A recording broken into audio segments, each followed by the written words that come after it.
Good morning. I got some great things to share with you today and some wonderful tips. Stick around and we'll have a look together. My name is Walter O'Neill. I'm a UK reseller antique dealer. I buy and sell antiques, collectibles, and anything I can flip for a good profit. I buy at car boot sales, flea markets, and so forth. So I really do get it cheap. Today, I'm going to share with you the things I've purchased recently at my local car boot sale, and I have a tip to share with you. I'm going to start off with the tip.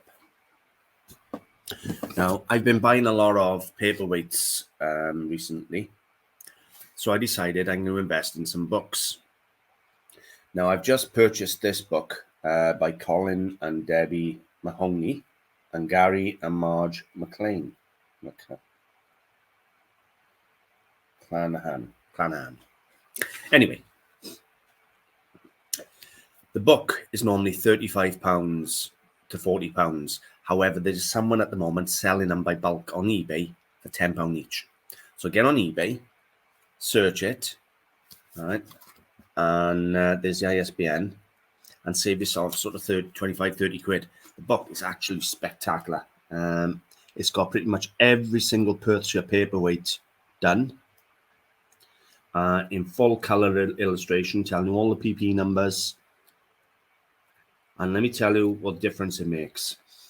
If you watch the video I done in when I come back from Malvern, I bought two paperweights up there from an antique dealer for £35, about $50. Anyway, I guess they were Perthshire, but I didn't know for certain. I come home, I look through the book here, and I found out they were Perthshire pre-1978 PP1 with 14 spokes. Everything I wanted to know was in here. And the one paperweight alone, where I thought was like 30, 40 pounds, is selling for enough £200. Only because I bought the book. So this £10 has made me £200 back off one of the paperweights I got already. And it's fully illustrated in the book. And honestly, the book is absolutely unbelievable. The amount of paperweights they have pictured in this book. There's nothing short on spectacular. So for a tenner, get yourself over to eBay and buy it. And don't matter if you're a collector of paperweights or an antique dealer, for a tenner for that amount of reference, it's a cracking buy. Right, so shall we start off with the haul today? I've had some real rare pieces and some fun pieces. And start off with a fun piece. I have a real nice, good looking brass cannon. This is a solid brass cannon. Now I can tell you what this is. It's probably 1980s. I would assume Spanish, because in the 80s there was a phase where they were sending over cannons as toys that fired. Now these all unscrew, and you can actually put your firing mechanism and things in. This is an actual firing toy. I don't know whether you've seen them on porn stars in America on TV, but these actually fire. You can fire them if you want to. Some people sell them as a signal cannon, a starting cannon, but they're not. They're just toys from the 80s. But great, great fun. And a good looking thing. And looking at that, it may have been fired. So yeah, that was a tenner. So about $13, $14. Real nice, good-looking cannon, probably about 8-9 inches long. I'd like to think, believe it or not, that's going to be about £60, £70. Next piece I had is a piece of 200-year-old Welsh porcelain, hand-painted. Now, I have paid a lot of money for this. It's hand-painted, and it is by the Swansea factory, so it's Welsh. Swansea and Nankaru are the ones you want to look for. Now, this one has an impressed Swansea mark, but there you can't see it. I'll splice in an image, and it also has a trident. Picture the trident of the Little Mermaid. I can't think of his name. And you got the fork. Anyway, they used that mark from 1814 to 1822. I paid £135 for this. But I think it should retail out there at somewhere around 200, 220. So there's going to be a good profit on there. It's in good condition, no chips, no cracks, bit of wear to the gild. It's fine, it's acceptable. Some of these Swansea pieces can be thousands on their own for a single plate. It depends on who's painted it, who you contributed to, and how much painting there is. Beautiful Welsh porcelain plate though. When you hold it up to the light, it's got a very beautiful translucency. Next piece we have, I bought in off eBay off a trader. So if you're watching, thank you. And he had this on his stall. I know him personally. I see him at the car boot sales. And he had this on his site, rather. And he started off at 45 on eBay. And after the weeks, it came down and down and down. In the end, he sold it for £15 with free postage. This is Art Nouveau Iridescent by Krylac, if I'm pronouncing that right. It's a beautiful little thing. Very unusual to still have the brass frog. And it'll have the beautiful, in the sunlight or in the proper light, it'll have a beautiful like oil finish to it. Iridescent purples and things like that. Really nice. So it owes me £15 delivered to my front door. I didn't even have to go outside. To be honest with you, anyone at the car boot sale would have been happy to buy that. Look at the shape on it. Beautiful thing. And it's going on for 45 on my site, and that's where it's going to stay until it sells.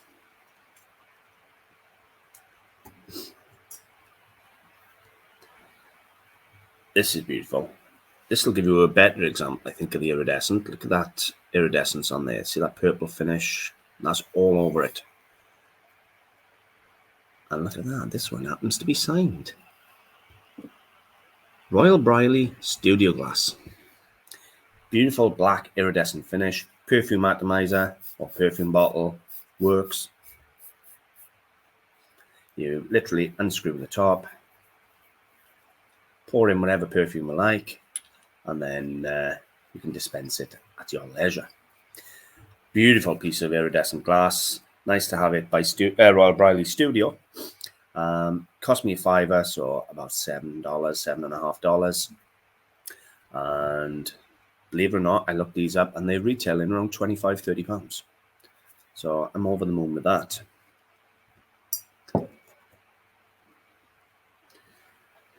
This one, this will be a bit of fun. Now, let's see just how many of you know your antiques, because I haven't got a clue what it is. I purchased this at Splott this week. You can see that groove, it runs all the way up. It's got a bit of a point, but it's not sharp. And then you have this bronze rod with this end. Now, the dealer who had it on the day tried saying to me it was, and it could very well be, a black powder measure for a cannon. He said you'd dip that in black powder, you'd scrape it off so you'd have your groove there for the measure of powder, put it in the cannon or large gun, and then ramrod. He said it's bronze, obviously, because it doesn't spark. We don't know if it's true or not.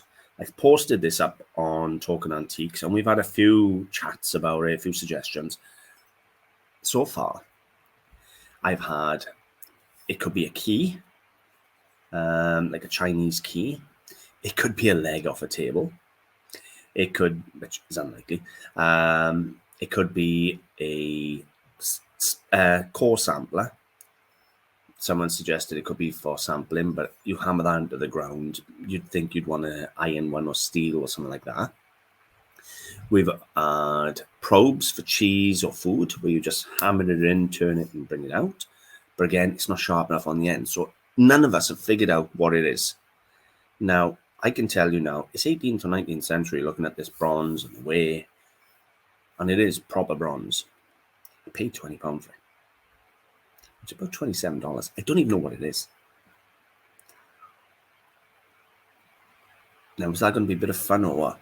Now, it's got tons of weight and a real nice patina, and it's a good weight.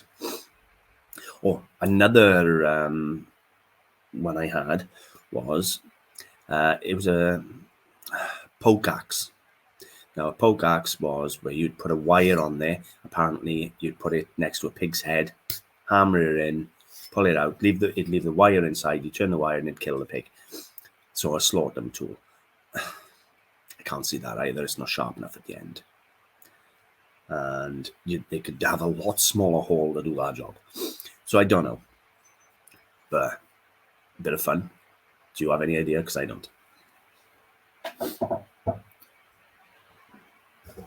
I've bought quite a bit of metalware today. Next, we have this brass duck. Now, I love ducks anyway. Quack, quack.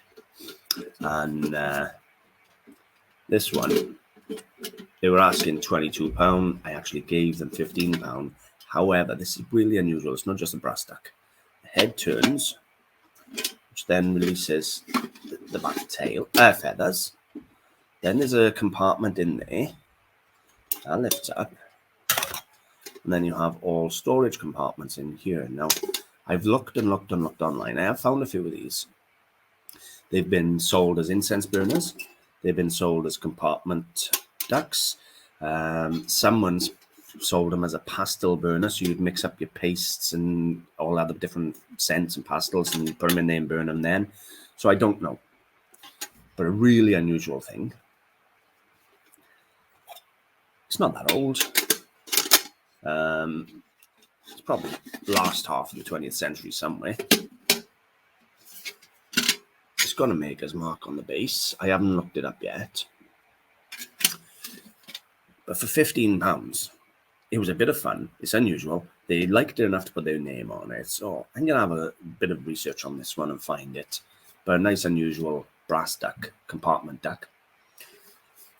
There's a website I use to find my metalware. I'll quickly share that with you.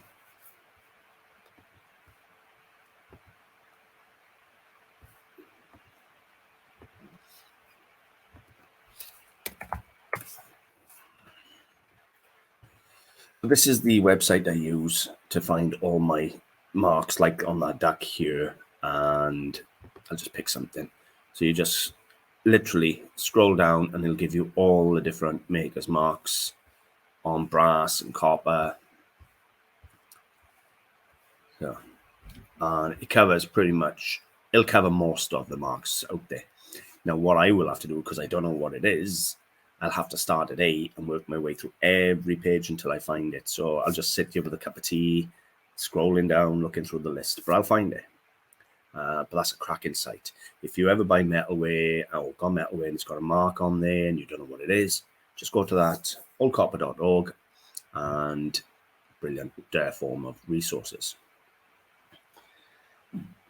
Okay, next we have,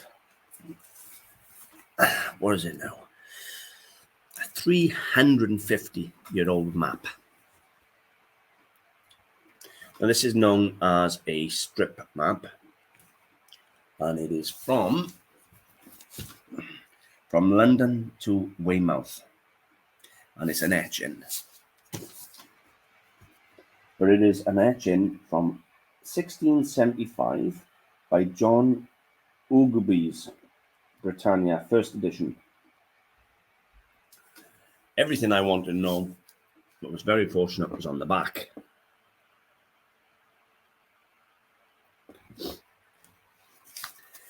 Now, this 350-year-old strip map only cost me £30. That's like 10 pence a year, something like that. It's crazy. Over the moon. Now, there was a time these would sell for about £120, so about $160, but not anymore. I'd like to think I'm going to be asking about $85.95 for it, which is going to be about $125, $130. But a beautiful 350-year-old map. Now, one of the things you're looking for on an etching as regards to a print is you can actually see the line where the plate is pressed into the page. It'll actually leave the indentation of the plate. That's one way of identifying an etching or engraving as opposed to a print. But a beautiful, really nice. I'll put some photos into this one. Strip map, London to Weymouth. Nice early thing.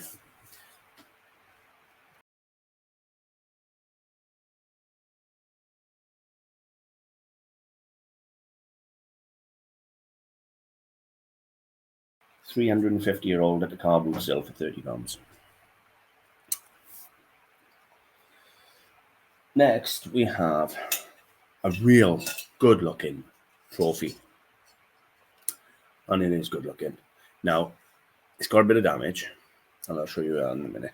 Now, this is the Club and Institute Union, South Wales branch, Pontypridd and Rhondda, Fach Ward Snooker League Perpetual Trophy. And I'm not sure if that's gold or silver. It looks like apparently it's silver on the front here. Now the trophy's in silver plate, but it's a real good looking trophy. Now the top there, you can see that on the finial, it's dented. That's the only damage on is on the lid, but there. The finial's been pushed down a fraction and dented there. Now it's not the end of the world. That is a really, really good looking trophy. And the fact it's Welsh snooker, you know, believe me, I checked it over for hallmarks because there's no way to the silver plate at all. You know, I thought, you know, this could be solid silver being that it's owned by a club and it's got some good age. In fact, I may even acid test it to confirm before I sell it, just to check. Because even on the base, look at that. There's no way at all. So there could be a solid silver trophy. And if it is, about 1.5 kilos of silver. So I'm going to check it. However, in the meantime, it owes me £8, $12, $11 maybe, for a beautiful, good-looking trophy like that. Now, there are people who collect trophies, but what else could you do? Wouldn't that make a real good-looking ice bucket? You know, chuck some ice in there, nice bottle. You know, what a good-looking ice bucket if you wanted it to be an ice bucket. Again, no way. Not even around where the lid goes in and out over the years. So I'm going to check if this one is silver or not. It's a very possibility it could be a solid silver one. But a good-looking trophy. If it's silver plate, I still see that at about £75, £85 with that damage on the finial. No problem at all. You don't find club trophies around. They just don't let them go.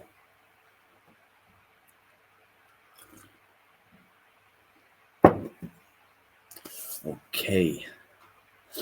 This next piece breaks my heart. It is solid bronze. It's 20th century, but it's got age. And the casting on it is absolutely superb. Real nice casting, real nice patina. Look at that base.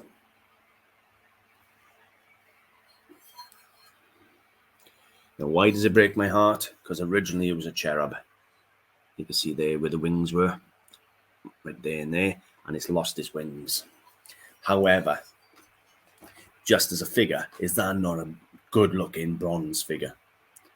It's not signed bronze, but isn't that a real good-looking bronze figure? No, it's about 3 kilos in my hand, I'm guessing, but it's about 2 or 3 kilos just for the figure. And it is absolutely beautiful. Now, the dealer asked me £75 for this, even with the damage. I said no.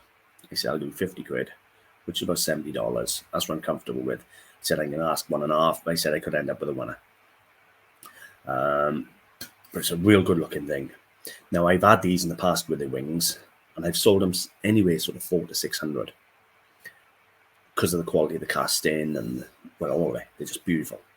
So I think 150 is about realistic with the broken wings or missing wings, but it still displays beautiful and looks amazing. That's the good thing. If it lost an arm or something, you just couldn't display it. I don't like buying damaged, but you know, when it's that quality, I'll buy it. Next one here, this is another bronze. I presume they're dancing. You have the gentleman here, the lady down here. You can tell the difference because she's got breasts. And he's either helping her up, but it looks like they're dancing. Most of these are dancing. Now, these are not old. These were sold in the likes of IKEA in the 1990s. However, a lot of them, believe it or not, come from Sweden. So they're Swedish bronzes, and they're a modernist bronze. And these sell for like 30 quid, 40 quid. They got no faces at all. Look at that. Flat, no face. Details on them are absolutely terrible, but they have a nice movement to them. Nice a nice look. People like. It owes me a $5 for $7, $7.50. And I can tell you now, I've already listed it, I think at £35. So about $45, $50, something like that. So a little tip they are. You see them around the car boot sales all the time. And because they're not that great quality, there's no faces, they're not really to scale, proper scale, to see how elongated that one was. People sell them cheap. And they do sell. People like them.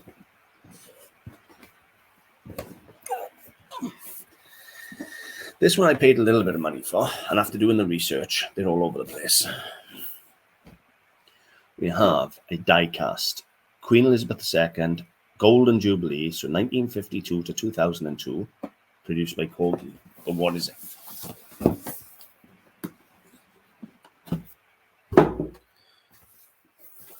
We have the Stagecoach.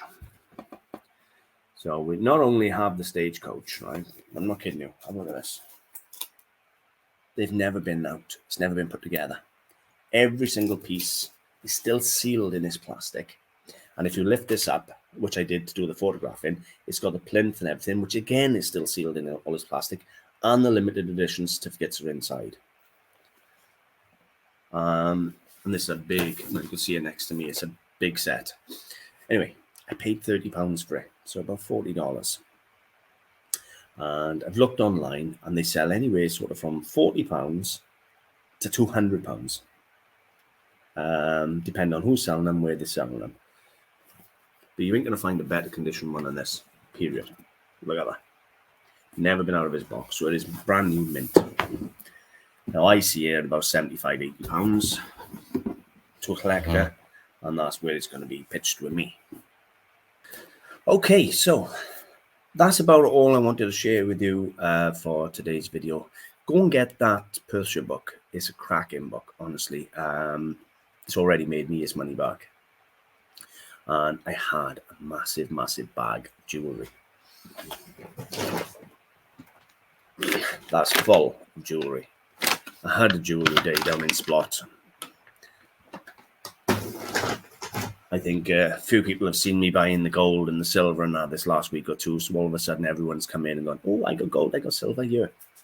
And I bought a ton of gold and silver, watches, everything. So that'll be coming out soon. Will be a jewelry haul. So that'll be fun. Anyway, don't forget to subscribe and hit the notification. That way you'll get notified when my videos come out. I always ask if you can put a like, comment, or share my videos to help the channel get out there.